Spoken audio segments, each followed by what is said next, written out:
Is it live? It's alive! Hey guys, Ben here from Second Dynasty. It is Friday. It is live stream time. Let me double check this is working. It says it's connecting. Where's my verification that I'm live?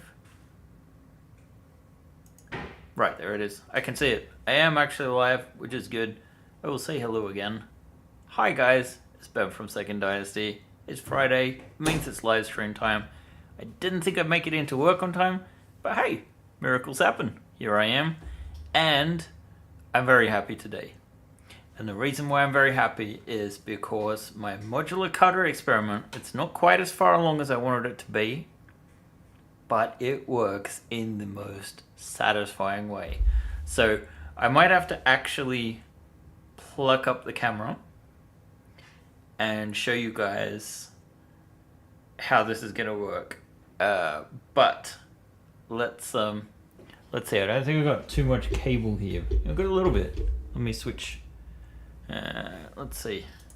Can one of you guys in the chat, Anders or that Blasted Salmon Flange, say something just so that I know that things are working out alright? So yeah. Maybe I should be waiting to show this off too, until I can get more confirmation. Anyway, great, thank you for the response. Wonderful. So yeah, the modular cutter. This one has driven me a little bit up the wall, but as with most of those kinds of things, when you do finally find a solution, it's just that much more satisfying. So let's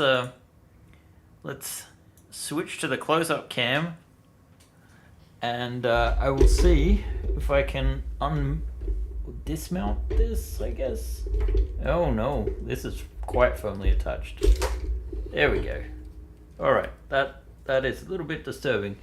Look, it's a modular cutter, and also a lot of mess. It's very sturdy. But more importantly, you slide it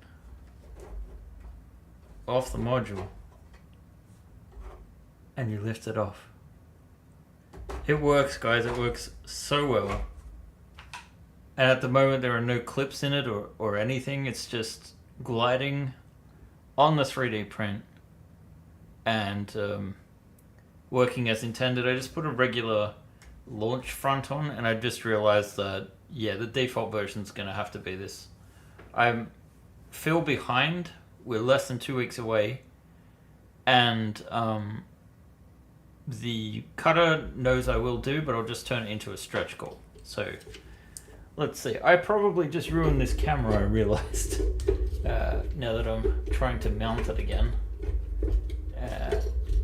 So it may not stay as intended. I feel like I'm kind of wasting a bit of this session. Maybe, oh, I think that'll work for now. Let's see. Alright, it's a bit high. We can fix that. There we go. Mostly back in the original placement. There we go. So how's everyone going today? I know it's short notice. I was at home with the dog. My wife was getting her hair done. Someone asked on the Discord if the dog is alright. Bailey is perfectly fine. He's just a dog that you can't leave unattended. So he was being attended by me. So where are we on the ship? We're actually just working a little bit on some of the partitions. Here it is in 3D. Here is the intended nose. And let me switch back so I can see the chat. I keep saying that you need a dedicated show-off print cam, says that Blasted Salmon Flange. And yet, the plan was that John would leave his camera here, and he took it. Along with my Second Dynasty mug, which I gave him as a gift and then forgot about, and then said, "You sneaky bastard," despite the fact that I gave it to him. So yeah, that's the state of things. The module expands to just slightly under 4 squares of width. It feels like it's the right size now. It feels like you could technically maybe have certain modules where you could have a larger deck. It feels like it's on its way and this is the final ship. I haven't heard from Alban. He's down in the cellar painting, but last night and yesterday I know he and Mika were setting up the rails to film our pitch video, which is exciting. For the first time ever, we're going to be moving the camera instead of the ship. Although I'm not sure if that's incredibly true, but I think in this case, it's like this very sophisticated rig. Basically, it's going to be shot similar to the way that they shot, the models from Star Wars, only we won't have any blue screen in it. So I'm excited about that and the potential it could have. But I need to get this ship finished. And I have to say, just picking it up like that, I do have some reservations about the design. There are some things that aren't perfect, but we need to compromise. The biggest thing, and I should preface this by saying that at present, my plan is to make this as is, and then we might address this issue before production is finished, because this is a prototype. It's not being sent out to dozens and dozens of people. There is time between now and the delivery of the Kickstarter campaign to make some adjustments. It's just a case of like what we can spend the time on. And I have to say, I am very pleased so far with the response that we've gotten. You guys might have missed it from last week, but Seth Sorkowski, I think that's how you say his last name, made a review. We sent him a printed version of the launch, and he put an ad in his most recent traveler video. I can maybe find it and tag it. Maybe it's in other stuff. No, I shared it on my in the news section. Let's see. Copy this link. I will put it in the chat. There we go. That blasted camouflage says, is there a chance that we can get the bay doors on each side? I know the reason is the whole port left side thing, but game-wise, having big doors opening on each side would be nice. Technically, yes.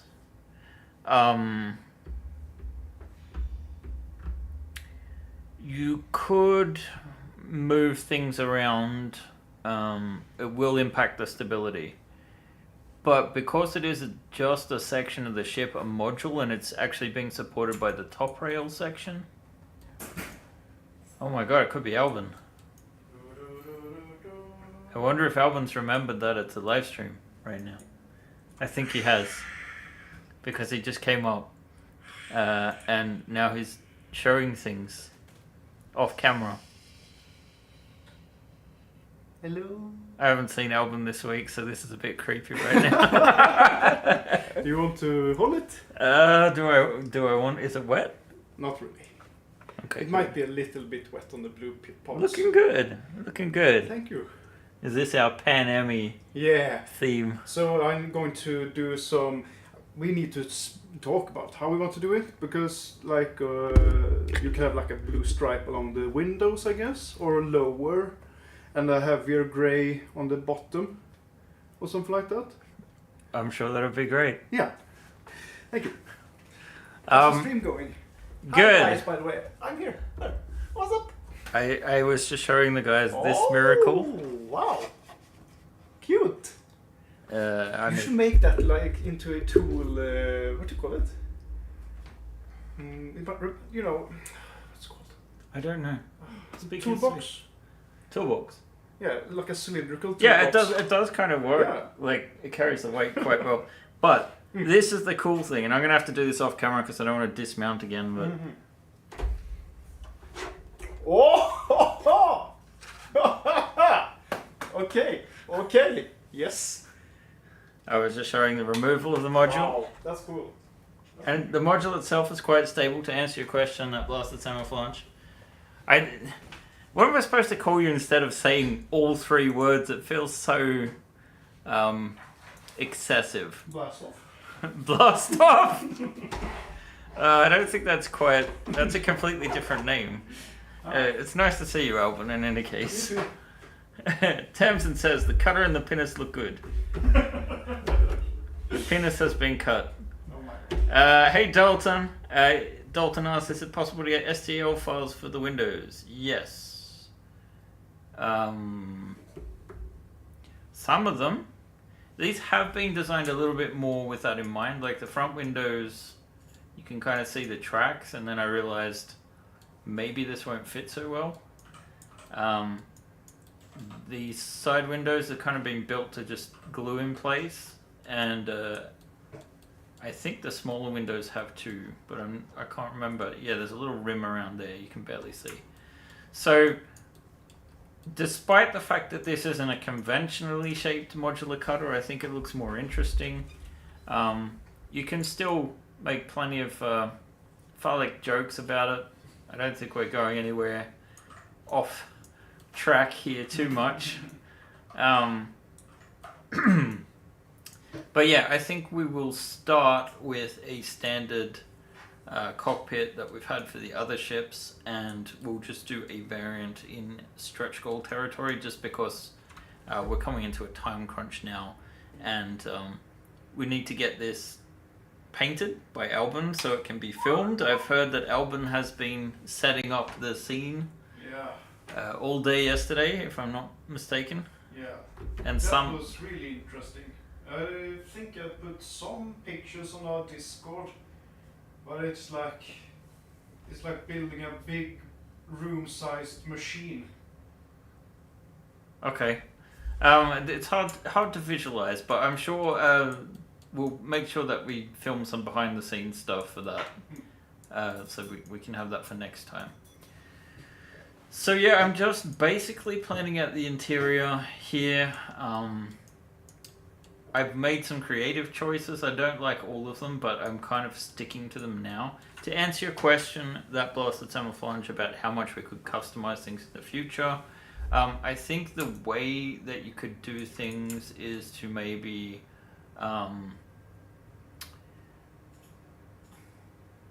have an opening on the opposite side, but make it somewhat smaller. It would require a fair bit of customization. I'm going to say that technically what you could do is just take these, split them in half and mirror them. So you would have no access to the downstairs area, which is just our standard sort of sub-cargo bay, I guess, with one entrance on the opposite side. You can see for functionality's sake, I have left some rod ports. So if you want to add additional stability, you can. It doesn't feel at the moment like it's necessary. The actual cargo module is only held together with clips. I haven't tried the doors yet, but since they're thicker by about 20% compared to the standard ones, I think they will be fine. Do I plan to do a lot of custom variations of this? Maybe not. That might be more... I mean, just cutting and mirroring that wouldn't be too hard, but like it would bother me that there's no planned way to access the interior. The landing gear I've revised. It's now actually the exact same landing gear. I've just repurposed the legs. So it's like they all have the same legs. These ones just extend further. And technically, if you wanted to, for example, get the pinnace a bit higher off the ground because of these landing gear, we'll do the same sort of thing. I do need to fix that still, although I didn't prioritize it. Technically what I should have probably done is grabbed some of these sort of like entrances to the lower section. That I can see being applied to the final version. Oh, and Tamsin, as for the window things, the templates, I think it'll be manageable, but like I know I also have a habit of saying, oh, we can do that as a stretch goal or something, and then I completely forget about it because there's just cooler things to do. In this case, I do have physical models for the windows. It's just they're not really designed for printing yet. And they are a pain in the butt to work on because of their size. So it's not impossible, but it is a little bit like, if you catch my drift.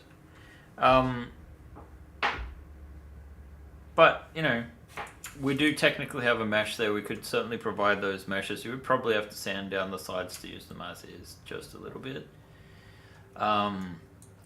But because the windows are flat too, I think it would work fairly well.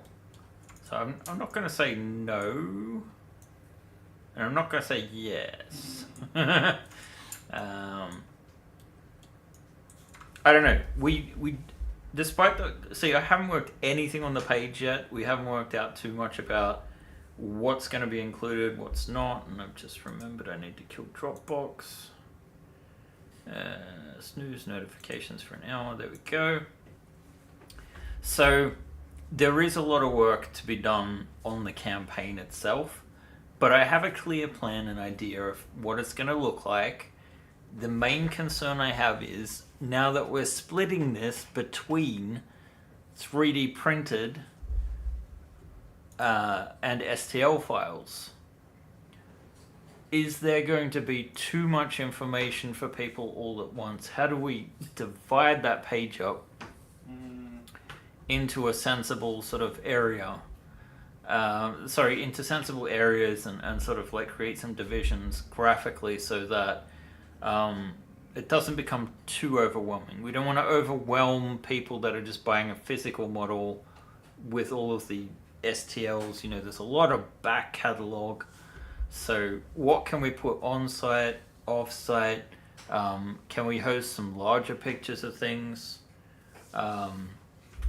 Liselott has prepared a catalog of our traveler products, and I believe it's quite extensive. Wasn't it something like 30 pages or something? I think it's more. Over 30 pages of traveler products. So there have been some interesting developments too. I thought our license is expiring in 2024, but it looks like it might be 2025. I need to reread it. So maybe this isn't the last sort of situation after all. I haven't heard anything from Mark Miller lately. I have sent him even a physical launch, and haven't gotten a model back. So he is, retired, so he might be traveling or something like that, or it might have got lost in his mailbox or something. I hope not the physical model, but he might be away or something.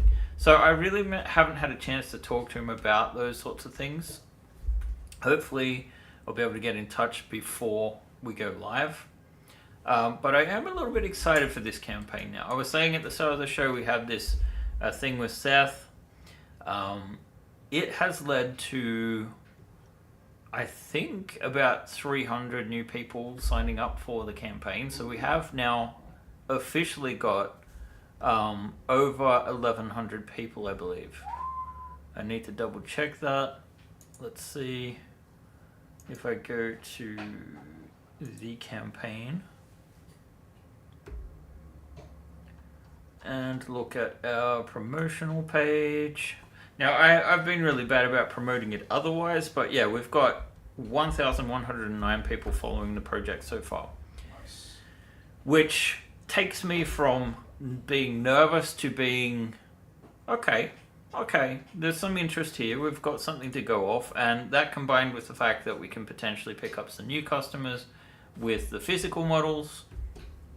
Seth does mention in his ad that there are very limited copies. That won't be the case. We're capable of producing up to several hundred examples, possibly, and I think we could scale it up to about 500 if we had to.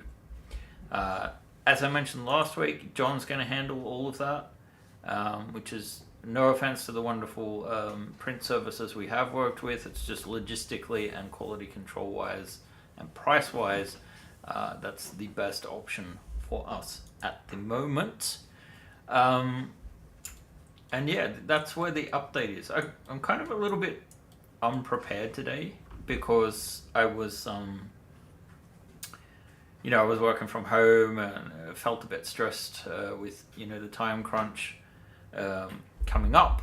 However, because it's all of a sudden now so close that the module actually works, like the important thing to stress with the module is this module shape we can now do a gazillion different variants if we want.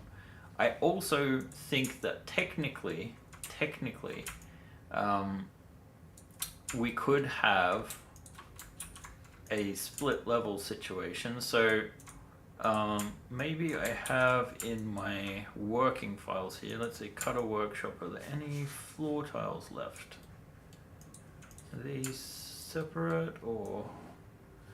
I don't know, I've got all of these files with different levels and different shapes. But essentially, at the moment, I decided not to go for a split level. But you can kind of see what it would look like if we were using open lock and the size that we used. And actually now I could take, say, a ring from here, and we can pull it down. Is that actually in the middle? Yeah, I think so. So essentially we pull it down so that it's at the same height as the floor that we set up. I'll push it in a little bit more and we'll center it. And this is a very messy way of doing things. But can illustrate why we might want to do double-decker in the future. Let's see. So technically, oh, there's no floor included with this one, so I think it actually sits there. You can sort of see, like, if we move this over, that should fit perfectly in there. And yeah, we have the floor level, or actually I'll copy this as well. And sorry about the mess and my sort of rambling ways. But if I put this in place here, wait, did I actually get that in the right place straight away?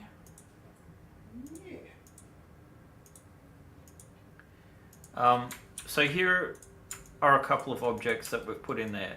The reason these are put in there is, like, this is the normal floor height. So if you're using modular tiles from us, this is where you would normally expect the floor height to be. However, the ceiling height, you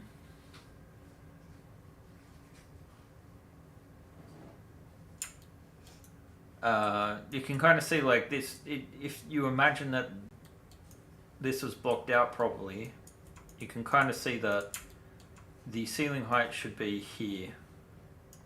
Wait, is that right? Why is there... It's a very odd pivot point location. I'm just gonna put this on the grid again, so it should be properly at the top. So you can kind of see here... oh, that wasn't aligned. Sorry. I'm a little bit confused about what I'm actually doing here. Who am I? Where am I? This is the Friday effect. So that doesn't look centered. Something like that, or there. Something's off. Yeah, that's rolled or something. Oh! I've selected the wrong piece. That's what the problem was. I thought that was weird. Okay, so yeah, let me try this again. So this is, if you put the exact halfway point, this is where the floor would start, and you can kind of see here, if I rotate this also, oh great, it's not got the pivot point in the right spot. Yeah. Sorry, I don't feel like I'm particularly coherent today. So I'm just moving the pivot point to where I think is the center, essentially to be able to achieve a rotation, so we can kind of see where the ceiling is expected to be. And keep in mind too that this actually will drop down a little bit, so you don't have as much ceiling room everywhere. So you can kind of see if we left the standard floor at the standard height, it would not be great.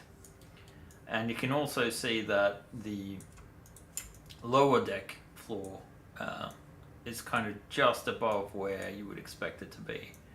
What we could do is split the level so that essentially the floor ends up shorter. Let's see, if we delete these parts and keep it at the same sort of level, so the floor is almost parallel to the midpoint. So you have a very thin floor, and then all of a sudden you do have some decent room to be standing up in, and some headroom.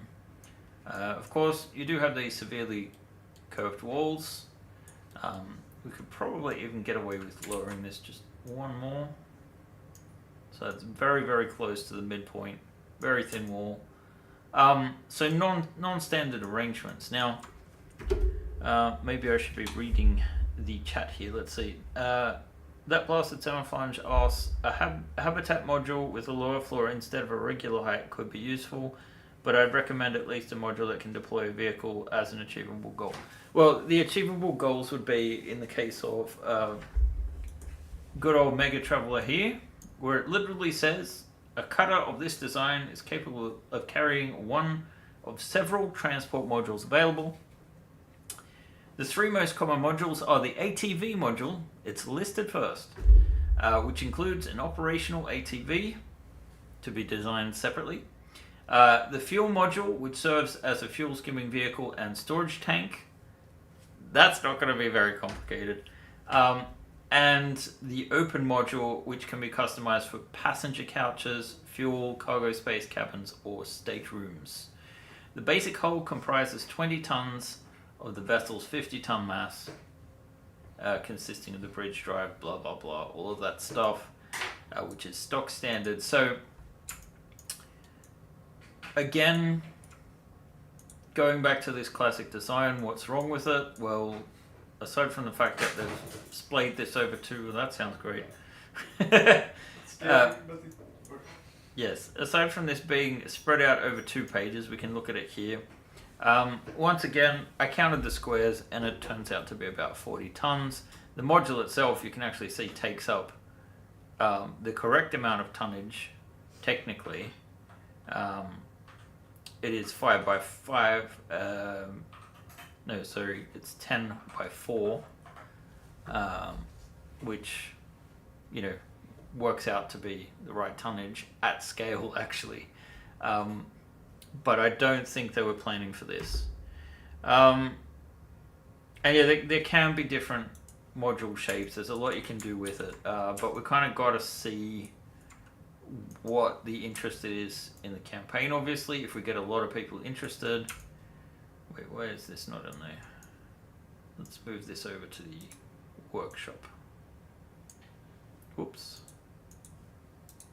Add selected objects. There we go. So yeah, there are a couple of different things. Let's see. The only issue I see with the double-decker is the central spine of the cutter is going to create a lower roof height, as I do hope you put a roof on the modules. There will be a roof. So basically, you can kind of see here that there's a skeletal frame. It will have an indentation on the top. I got it as close as I possibly can. It'll be in 2 different parts, just like the rest of them. I might do a version where it's a single piece. And it'll just be held in place by clips. And then we'll have a roof that slots on the top there and a roof that slots on the top there. So it will be a 3-piece roof because it needs to function too when the module is detached. Let's see, I forgot to move the microphone back again, so hopefully you guys can hear me all right. Let's see. Canadians are talking to Canadians.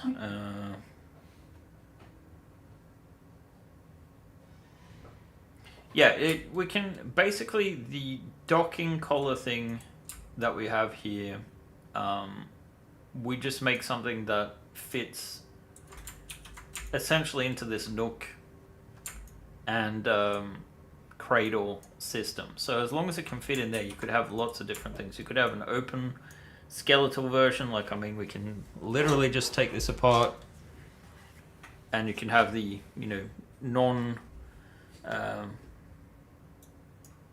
trying to see if this is visible at the moment. I usually align things incorrectly.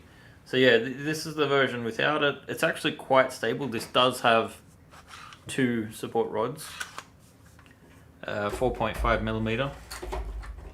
Very satisfying to connect it. I'm very pleased with this design. It worked just the way I envisaged. It just took a long time to design it. So yeah, we can certainly have different cockpits, different engine sections. Technically, it's all sort of standardized. The creative choices I made, if we go back to our high guard, you can see this version has 2 different airlocks, one at the front, one at the back. They're calling it here I guess the cargo hold, but I've seen other designs where they've got front and back airlocks. So I still have a 4-ton solution. There are 2 different smaller airlocks. If you want a large airlock, you would just simply take the front section from the ship's boat instead and put that in, and then you get your much larger, more manageable airlock there. The rear section, I think we'll put the seating in, just like we can see in the Mega Traveler version. If I go back up to the top, there we go, we've got some seating in there. So it will be slightly different because the partitions here will come in by, I think, 1/4 of an inch. Sorry, we just had an autosave there. You can kind of see it, not even 1/4 of an inch, it's just this is what I was kind of fixing before the session. So I'm actually gonna go grab this, and we're going to put this together, basically. Let's see, there should be, yeah, that's where we want it. No, it is not. It is definitely not. I must have moved the, okay, I thought the pivot point was in a different place. So we're going to move it to there, and hopefully if I match over here, yeah. So you can kind of see it's not exact here, it's not a full square. The chairs will squish up just fine, I'm not worried about that. And again, this is sort of like the default version. I imagine we're going to have a bunch of different partition arrangements so that you can customize the interior of the modules and the cabins. My throat is quite scrapey today, so I don't know if we'll go the full hour or not. And I also feel I'm extra rambly today. Let's see. Tamsin says, scroll up a bit to see the quote from Mark that I posted. Where is that? Oh, yeah. Oh, I have my draft 20-ton on my workbench now and love it. That is a quote from Mark? Yeah. According to the Tamsin said there was like a send out email. Oh, there was another one? Apparently. Oh, okay. Well, that's cool. So, I guess in a traditional Mark Miller fashion, he's read my email but not replied to it, and then gone on to promote the campaign even more. Oh, it was through drive-through RPG. Okay. But even so, I think that's what he calls his mailing list. Okay. And I think explicitly it says not to use it for that purpose. but rules for you, not for me. Well, yeah. In any case, that's great that he spread it. Sorry, I did miss that. I'm glad he got it. I hope he's happy with it. And I'm excited to see what the response is going to be. Brian Romberg says, I haven't been keeping up on development. Are you actually doing another traveler ship? I'm not doing a traveler ship. I'm doing 4 traveler ships. So they're small craft. So let's close off the top. So this was a compromise situation. It should have been at 35 degrees.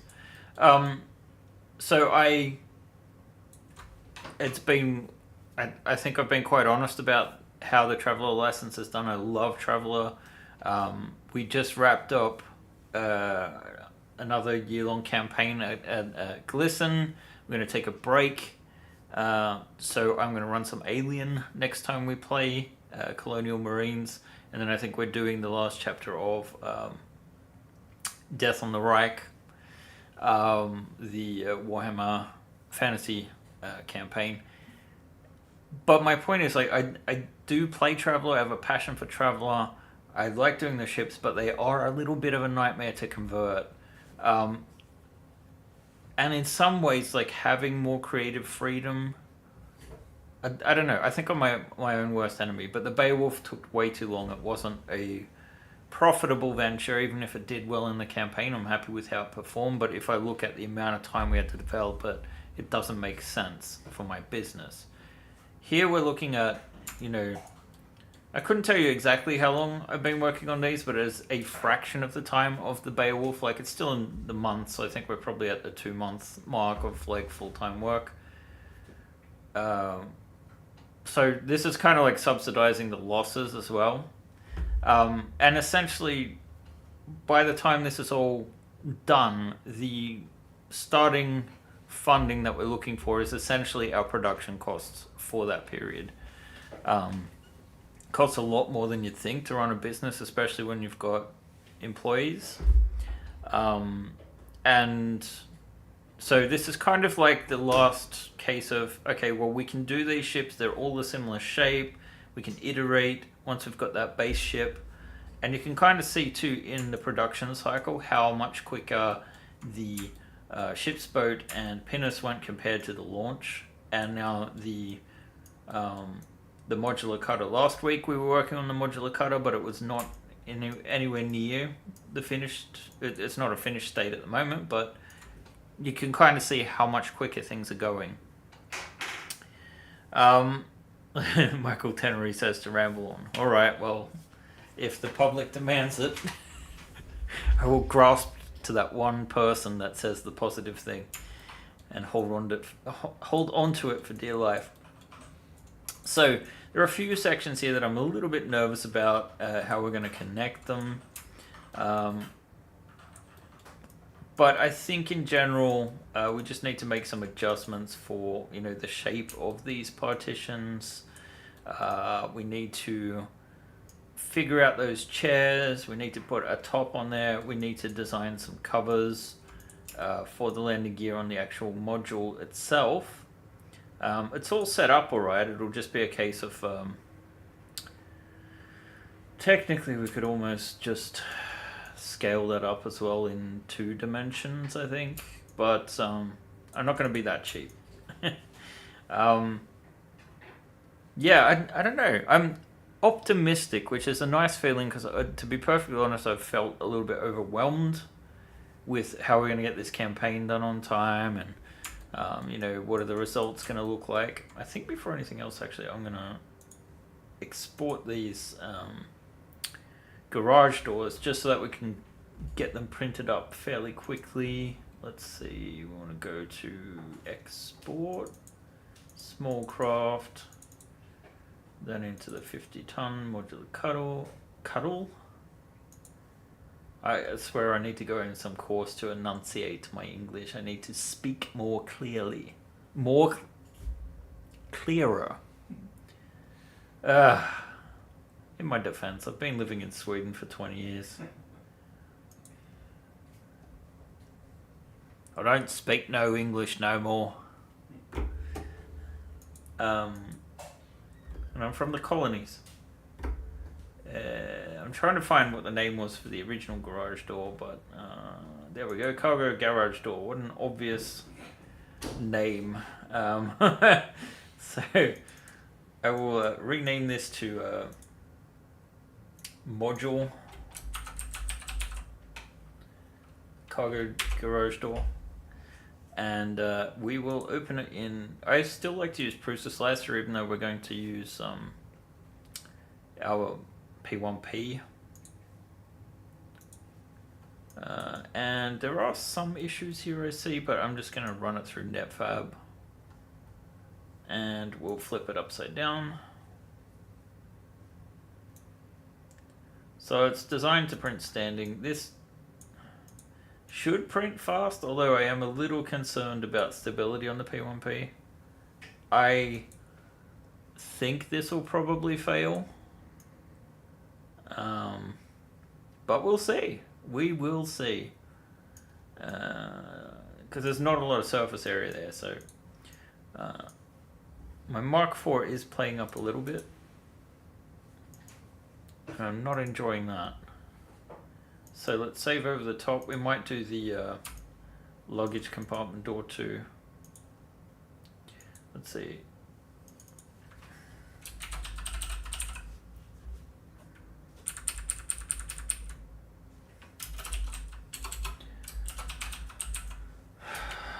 Let's call it that. Same sort of deal, we need to flip it. And it has no issues with it, so we're just going to export it. Sounds like there is money to be harvested in John's print farm. To be honest, John's just willing to do things at a price level that makes sense to him, but it would not make sense to me. I mean, it's still, you know, fair compensation for the amount of work being done, or at least he thinks so. But I wouldn't want the headache of dealing with a physical product, which is why we haven't done stuff like that before.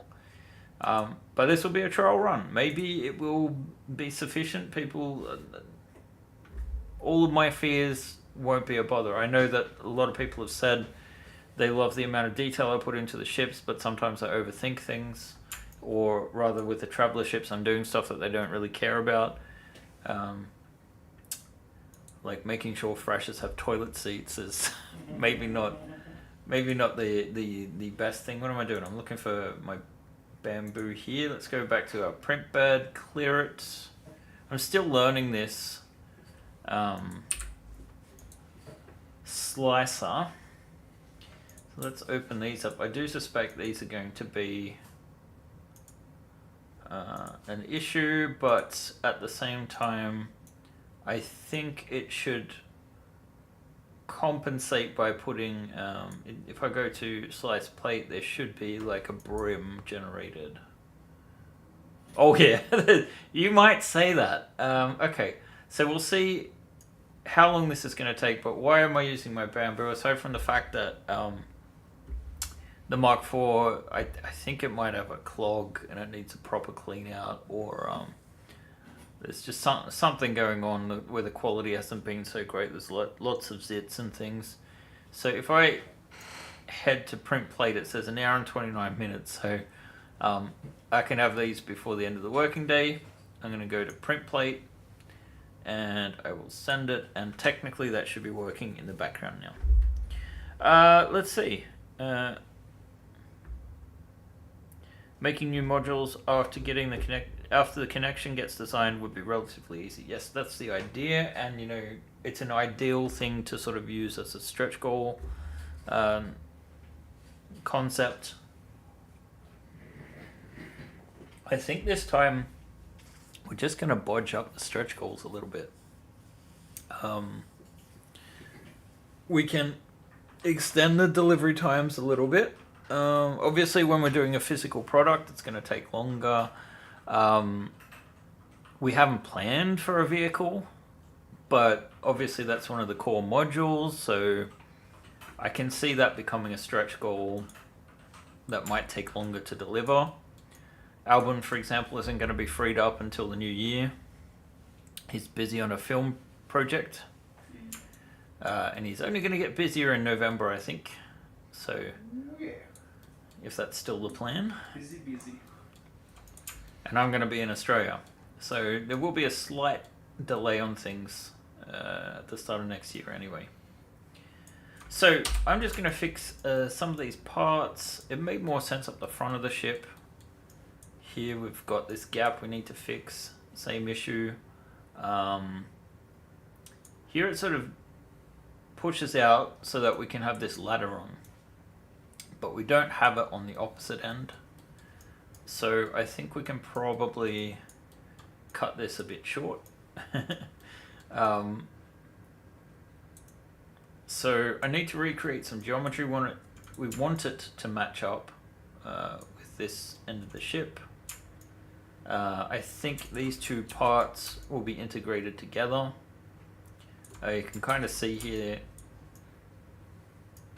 I'm thinking we actually take out that ducting on this piece because it's not really necessary. The whole idea of that in the first place was so that you can traverse from front to back. We're not going to have a functional piece of equipment there, but the idea is that you would maybe be able to access like a crawl space that takes you from one end of the ship to the other.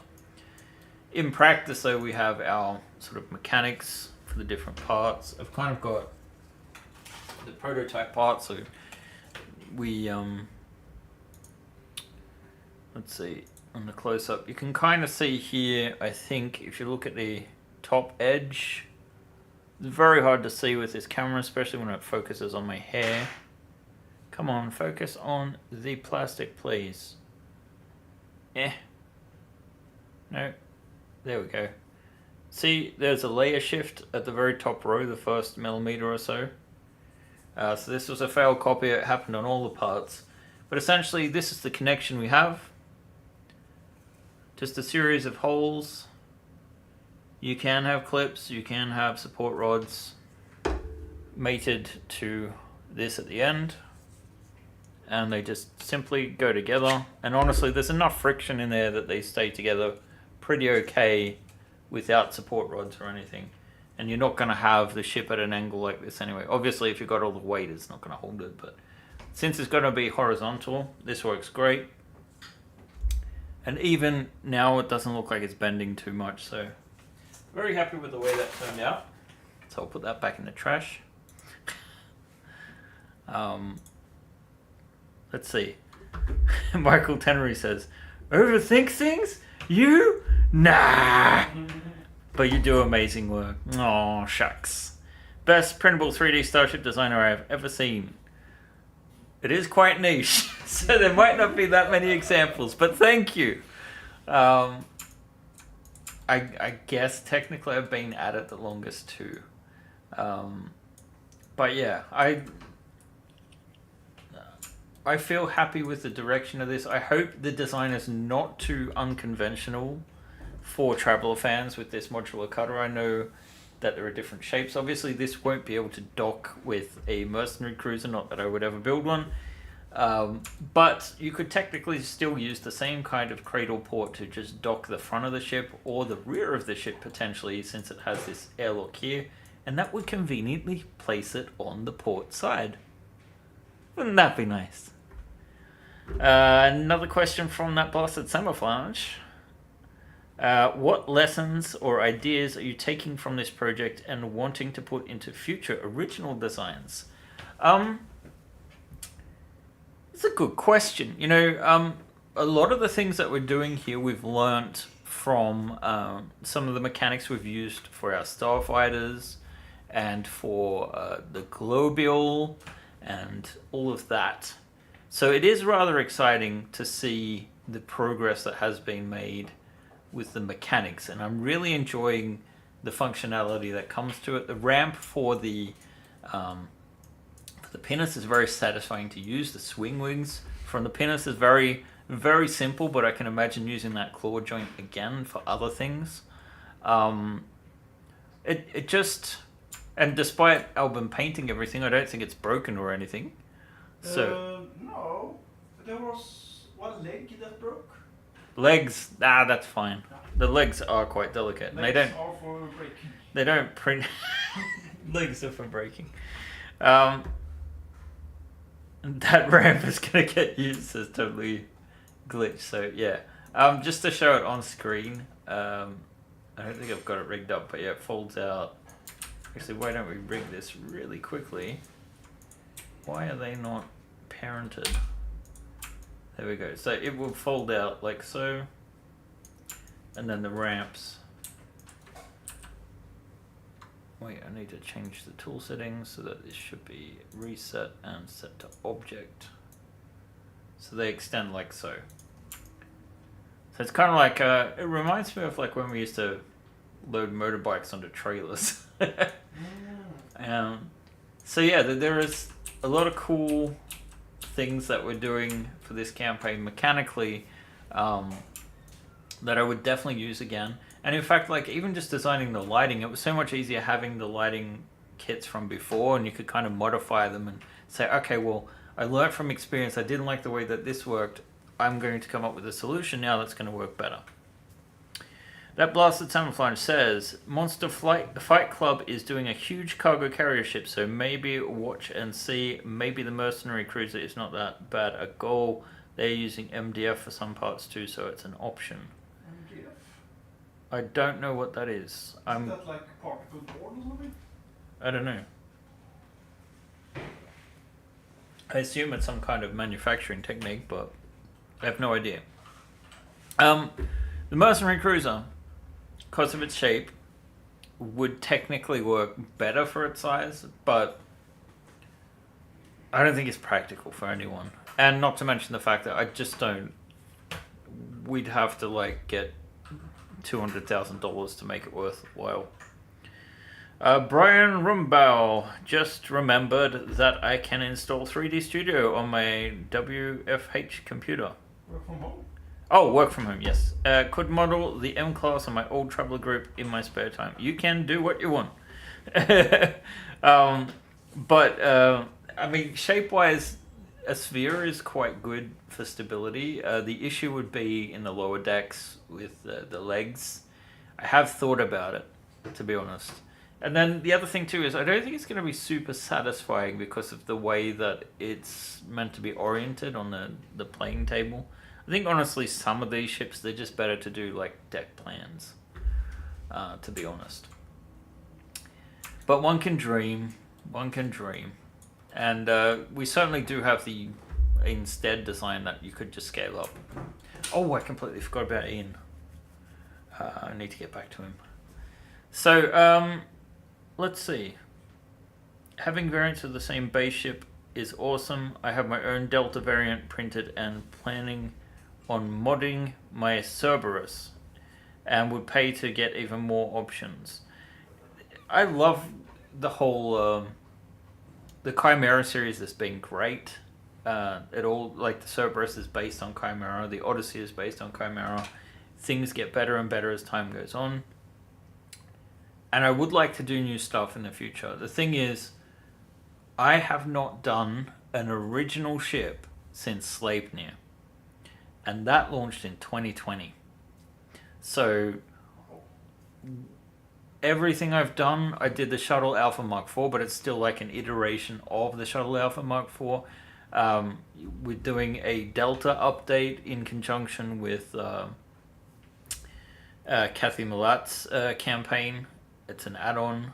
Again, I think in the description below you can find a link to that campaign if you want to check it out. She's doing some awesome lava tiles, and obviously we will put those updated files out for everyone towards the end of the year. But yeah, we haven't done something from scratch, and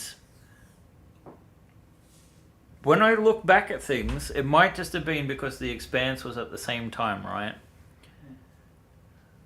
But although money-wise it hasn't brought in as much as like what Traveller does, there's no royalty associated with it, so we do save a little bit there.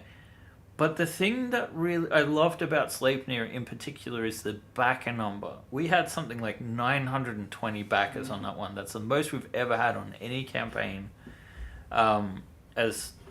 Which shows you kind of how niche everything is. But like, it does make me think, you know, doing an original ship, and especially now when there's so much great sci-fi gaming between, you know, you've got Cyberpunk and you've got Starfield at the moment. Starfield is more towards my alley design-wise, mostly because they've gone for that sort of NASA punk, but really it's quite close also to the Ron Cobb stuff. So I'd love to do another large ship like the Chimera, but I would do something like the Anesidora from Alien Isolation. So basically a 50-meter Nostromo. That would be wonderful. So something that would end up being about 90 centimeters long, quite bulky, lots of game room. Yeah, it would be like your Class B or C ship in Starfield. Yes, I've still had time for Starfield. I call it a working holiday. No 5803 says, Ben, you did show some of your drawings a while back. Is there a favorite on your mind for the original ship insert name campaign?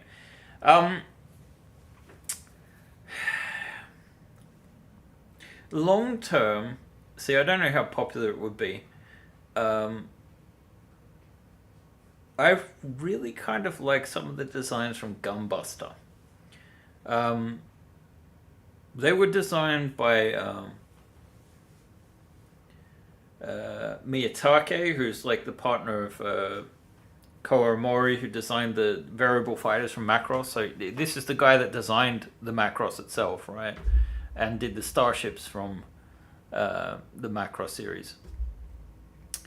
So in Gunbuster, there are these cool kind of like rocket-like ships. So they look like 1930s rockets, but done differently. I'd have to find a shot of them. But I kind of like those sorts of things. But I honestly, I'm going to be playing or running Alien rather, and I'm going to be playing Starfield. Maybe I'll put Starfield down for a while and wait until it's modded out the wazoo. And switch to Cyberpunk for a bit, but I can see in my head the beginnings of the concept, and this isn't one that I've already committed to paper. It's more a case of like, okay, what can we do with this blocky shape? And I really want to design the interior first, so you get this utilitarian feel like you did with the Nostromo in Alien. Even though technically the Nostromo is ridiculously big in the living space, is something like 5% of its volume. So we will be going the opposite of that. Let's see. Shadow Liger says, I will be down for something Sleipnir-like that is wider than the Sleipnir. Yeah. I'd like to do another vertical ship again, and this concept that I was talking about would be a vertical ship. I don't know what a Kerman moment is. Axe Jag Films. But yeah, Starfield is concept research. Yes, I would say that. Although, you know, I think Starfield has a lot of wasted potential too with its modules. It sure is a bit disappointing with the interior spaces in starships. Shadow Lager says, considering Starfield content, you could probably write off your Starfield purchase as a business expense. It would not be the first time that I bought games on the business. It's just a case of, at the moment, we're trying to cut back a little bit. So I did buy that on my own personal account. That Blasted Zamaflange says, isn't the Nostromo technically a small ship? The large part was just what it was hauling. It was not hauling a ship. It was hauling a refinery. The Nostromo is like, in itself, I think, somewhere between 250 and 300 meters. It's a very large ship for the interior that is shown. And it was a tug. So it has overpowered engines to pull this thing. Yeah, it's very interesting. There's a ton of background information. Anyway, I kind of feel like I'm having fun talking in the chat here, but we're not getting very much work done, are we? Modular, build your own starships. I mean, that was the Chimera concept, and there's more that we could potentially do with it, and I'm not adverse to doing that. I do like revisiting the Chimera from time to time, which is why we have the Pathfinder, the Pegasus, the Cerberus, the Odyssey. They're all based on that platform, and I have tons of ideas about, you know, other things you could do with that frame. And even the Chimera campaign itself has a lot of variability. And imagine what you could do if you brought that concept through again into, you know, a new ship, but bringing all the lessons learned since we designed Chimera in 2019. So almost 5 years of research.